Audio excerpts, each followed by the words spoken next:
We are looking at how to pronounce this word, as well as how to say more interesting and related words in English, so make sure to stay tuned and consider subscribing for more learning. How do you say it? In British English, it is said as inadvertently.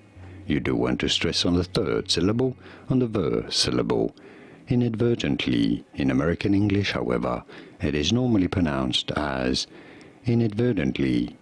Inadvertently in American English versus inadvertently in British English. Did you get this? Could you hear the difference? Was this any helpful? Let me know in the comments and by using the like button.